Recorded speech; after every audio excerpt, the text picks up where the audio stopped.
Hello students, we are taking a subject of CFD, Computational Fluid Dynamic. The total paper consists of two parts, INSEM of 30 having 3 units, ENSEM of 70 having all the 6 units, last 3 units of 50 marks and first 3 units of 20 marks.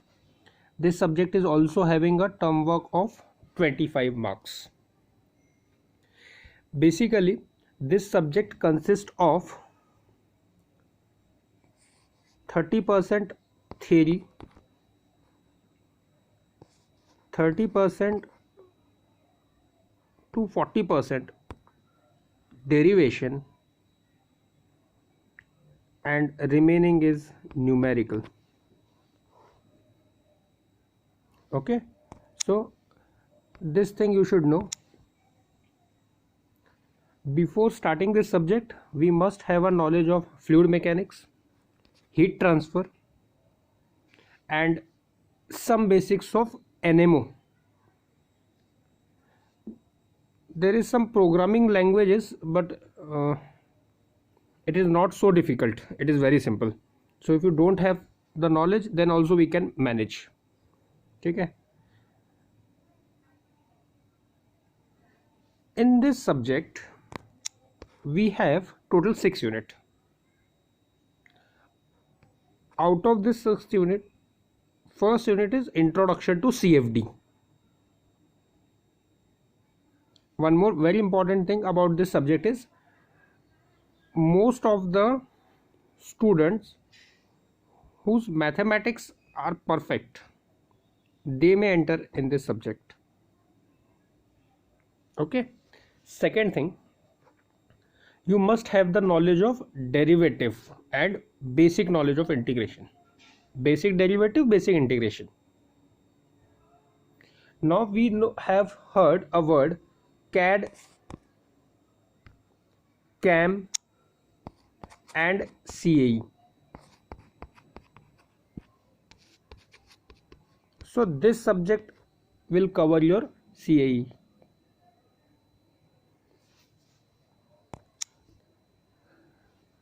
थोडासा आता मी मराठीत बोलतो. या सब्जेक्टमध्ये mechanics, fluid mechanics, heat transfer, basic of derivative, basic of integration हे लागेल. Numerical based subject आहे, numerical plus derivation. Theory limited आहे आणि एक चांगला सब्जेक्ट आहे. याच्यात थोडंसं तुमचं CCA चे काही कॉन्सेप्ट्स लागू शकणार, काही तुमचे फायनाईट एलिमेंट ॲनालिसिसचे पण कॉन्सेप्ट लागतील इथं. त्याचेच बॅकग्राऊंडवर आहे सगळं, बट डेफिनेटली स्टार्टपासून एकदम बेसिकपासूनच आहे. सो याच्या पहिला युनिट आहे introduction to CFD. Introduction to CFD मध्ये मॅथमॅटिकल इक्वेशन्स आहे. जसं आपलं फ्लुइड मेकॅनिक्समध्ये बर्नॉलीज इक्वेशन, युलर्स इक्वेशन होते, तसंच इथं पण गव्हर्निंग इक्वेशन्स आहे. जसं ST मध्ये आपल्याला Fourier heat transfer,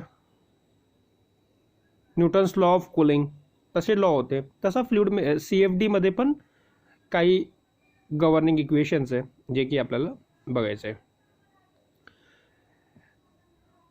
basically second unit जो राहणार तो तुमचा फायनाईट व्हॉल्यूम मेथड, त्याच्या इंट्रोडक्शन, FDM, FEA याचे बेसिक इंट्रोडक्शन राहून 2 पार्टमध्ये तुमचा टॉपिक डिवाइड होईल, युनिट 2, युनिट 3. तुम्हाला आठवत असेल तर आपण M3 मध्ये ॲप्लिकेशन ऑफ LDE टॉपिकमध्ये 3-4 प्रकारचे न्यूमरिकल बघितले होते. पहिला टाईप होता स्ट्रिंग वेव्ह इक्वेशन, दुसरा होता 1 डायमेन्शनल रॉड, तिसरा होता 2 डायमेन्शनल.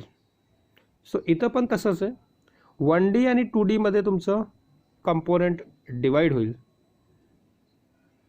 सो त्यामुळे इथं आहे बघा, solution of 2 dimensional steady and unsteady. जे तुम्ही HT मध्ये शिकलेले आहे की फोरियर ट्रान्सफॉर्म और Fourier law in rod, Fourier law in plate, cylinder, sphere. So ते सगळंचं बेसिक इथं थोडंफार लागू शकेल. थर्ड युनिट जो आहे तुमचं तो आहे ॲडव्हिएशन इक्वेशन. इथं पण काही 2D रिलेटेड इक्वेशन्स राहतील. पहिले 3 युनिट सिंपल आहे एकदम. फोर्थ युनिट जो आहे तो कन्व्हेक्शन डिफ्युजन इक्वेशन्स आहे. तो जो इक्वेशन्स आपण HT मध्ये बघितले होते त्यांचंच मॅथमॅटिकली आपल्याला अजून डिटेलमध्ये इथं आहे. Fifth equation is Navier Stoke equation जो FM ला होता, बट इथे थोडे अल्गोरिदम वगैरे राहतील. आणि 6वं युनिट आहे इंट्रोडक्शन टू टर्बुलन्स मॉडेलिंग. तर इथे पण Navier Stoke equation with the help of geometric models ते आपल्याला करायचं आहे. बेसिकली हा पूर्ण तुमचा सिलेबस आहे. बट सपोज तुम्ही डिटेलमध्ये तुम्हाला जायचं असेल तर बघा, basically CFD is the science of predicting fluid flow, heat transfer, mass transfer, chemical reaction, forces, हे सगळं आपण इथं कॅल्क्युलेट करतो. आता जसं की आपल्याला माहिती आहे की कुठल्याही कंपोनेंटला मॅन्युफॅक्चर करण्याच्या आधी आपण ड्राफ्टिंग करतो ऑटोकॅड थ्रू. काही पार्ट तुम्ही मॉडेलिंग करतात, क्रिओकटिया, सरफेसिंग वगैरे करतात. मग तुम्ही एनसिसचं नाव ऐकलं असणार, तर आपण ॲनालिसिस करतो. बट ॲनालिसिसचे 2 प्रकार आहे. एक आहे स्टॅटिक ॲनालिसिस, जिथं आपण फोर्सेस वगैरे कॅल्क्युलेट करतो, जे की तुमचं CCA सब्जेक्टमध्ये कव्हर होईल. आणि there is one dynamic thing. जसं की एक एक्झाम्पल घे की कार इज रनिंग आणि त्या कारला एक particular velocity of air suppose flow होत असेल practically, let us 40 meters per सेकंडमध्ये फ्लो होतो आहे. सो त्या कारवर कुठले कुठले फोर्सेस ॲक्ट होतील. डेफिनेटली कार स्टॅटिक आहे, तो त्याचे टायरवर weight of the engine, weight of the body, weight of the human, हे सगळं ॲक्ट होईल. आणि वाईल मुव्हिंग हे सगळं फ्रिक्शन वगैरे ॲक्ट होणारच. बट समोरून सपोज एअरचा आपण इफेक्ट त्याच्यात टाकून दिला तर that become the dynamic, because this is the actual situation जसं तुमचा कार रन होतो. तर त्याचे बेसिसवर ॲनालिसिस आपण करतो. आणि तो ॲनालिसिस एकदम ओके असेल तर इथं आपण जस्ट एक तर तुम्हाला दाखवतो की कशा प्रकारचं ॲनालिसिस होईल. आणि स्ट्रेसेस आपण कॅल्क्युलेट करतो सॉफ्टवेअर थ्रू. तर पहिली स्टेप असते, कुठलाही कंपोनंट आपण मॉडेल केल्यानंतर त्याला छोटे छोटे ग्रीड्स तयार करायचे. आणि एकदा हे ग्रीड्स तयार झाले तर मग त्याचे just take an example of just डायनासोरला आपण काय केलेलं आहे, एक मेशिंग केलेली आहे. आणि मेशिंग केल्यानंतर जस्ट त्याला विंड वेलॉसिटी दिलेली आहे. तर नाव just see wind is flowing.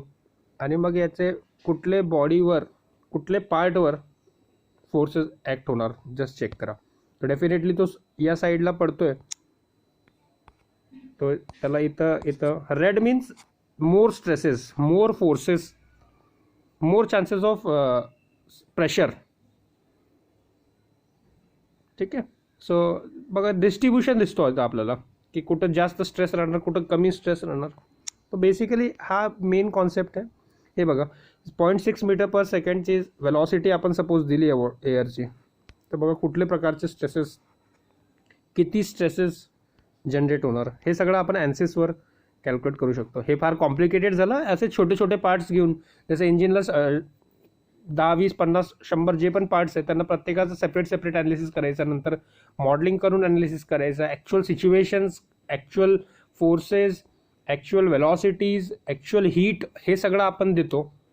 आणि मग प्रॅक्टिकली चेक करतो की मटेरियलवर कुठले कुठले स्ट्रेसेस, प्रेशर, हीट जनरेट होते. हे सगळं आपण या पर्टिक्युलर सब्जेक्टमध्ये करणार आहे. सो याचा अजून एक तुम्ही बघितलं तर टोटल याला एक प्रॅक्टिकल पण आहे. तर त्या प्रॅक्टिकल सेशनमध्ये पण तुम्हाला बरेचसे एक्सपेरिमेंट्स आहे जिथे तुम्ही one dimensional steady state equation बघू शकता. ते बघा. So there are total 8 experiments, very simple experiments are there. Okay, and here we can use ANSYS. There are free softwares also. तिथं पण आपण करू शकतो, बट हा जो पर्टिक्युलर सॉफ्टवेअर आहे तो सिम्पल आहे. ANSYS का घ्यायचा आहे बिकॉज ऑलरेडी आपल्याला CCAला तो आपण यूज करतोय, थोडा फायनाईट एलिमेंट ॲनालिसिस FEAला पण ANSYSला थोडाफार केलेलं आहे आणि बरेचसे इंडस्ट्रीजमध्ये पण ANSYSच वापरतात. सो त्यामुळे ANSYSवर आपण ते करू शकतो. तर असं एक टोटल हा पर्टिक्युलर सब्जेक्टचा सिनॅरिओ आहे.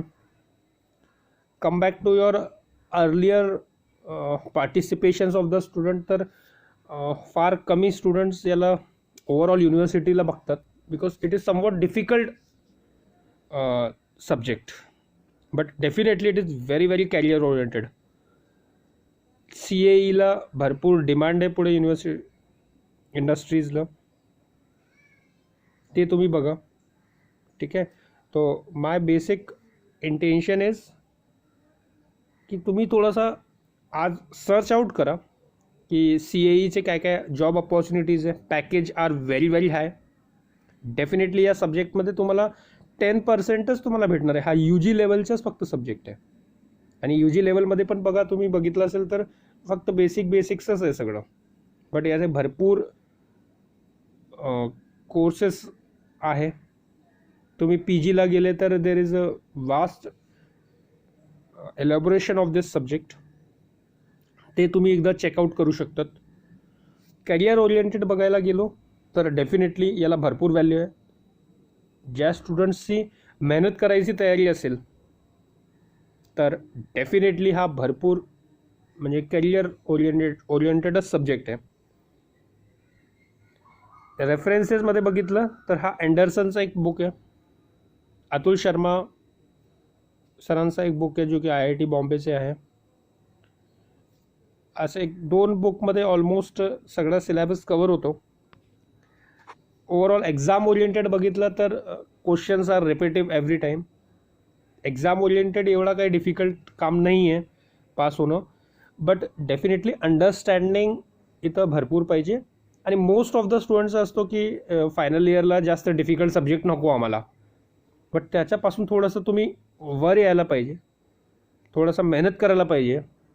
दररोज पण 1-1 तास थोडा CFDला दिलं, थोडा ANSYSला तुम्ही ट्राय आउट केला तर चांगला एकदम. NPTELचे पण लेक्चर्स व्हिडिओ सिरीज अवेलेबल आहे टोटल, तो तुम्ही अटेंड करू शकतात. त्यांचे सर्टिफिकेशन कोर्सेस आहे, तो पण फ्री ऑफ कॉस्ट तुम्ही ते अटेंड करू शकतात. सो असे बरेचसे कंटेंट अवेलेबल आहे. बुक्स जो आहे आय डोंट थिंक कुठला लोकल ऑथर बुक याचा अवेलेबल आहे, बट ज्या पोरांची तयारी आहे मेहनत करायची ते definitely go for this subject. अँडरसनचा बुक चांगला आहे, ते तुम्ही स्टार्टअप करू शकतात. आणि मग पुढच्या लेक्चर्समध्ये तसं आपण डिस्कस करू की कसं कसं काय काय आहे. बट ओव्हरऑल सब्जेक्टला मॅथमॅटिकल आहे, बोर नाही होणार आणि एक चांगला सब्जेक्ट आहे. पाठीमागचे आपले काही वर्षाचे असतील तर दरवर्षी 1 जण 2 जण 4 जण असे लोकांचे ग्रुप राहतो. बट तुम्ही सपोज थोडा प्रोजेक्ट ओरिएंटेड सपोज तुम्ही विचार केला तर डेफिनेटली प्रोजेक्टला पण मॅन्युफॅक्चरिंगच्या जागेवर न जाता तुम्ही मॉडेलिंगच्या बेसवर पण तुम्ही बरेचसे काही काही प्रोजेक्ट्स करू शकतात. So this is the overview of this subject. थोडासा मेकॅनिक्स, फ्लुइड मेकॅनिक्स, HT आणि थोडाफार NMO आणि CCA ANSYS हे सगळ्यांचं नॉलेज या सब्जेक्टला लागतो. सो त्या हिशोबाने तुम्ही बघा कसं काय करता येईल आपल्याला. Career oriented this is the best subject. तुम्ही एक्झॅक्टली हा सब्जेक्ट कंप्लीट झाल्यानंतर काय काय करू शकतात तो कोर्स आउटकममध्ये आहे की एक हीट ट्रान्सफर प्रॉब्लेम्स तुम्ही ॲनालिसिस करू शकतात आणि CFD इंडस्ट्रीजला CAE इंडस्ट्रीजला एक चांगला करियर तुमचा घडू शकतो. ठीक आहे. So this is all about the basic introduction. Thank you.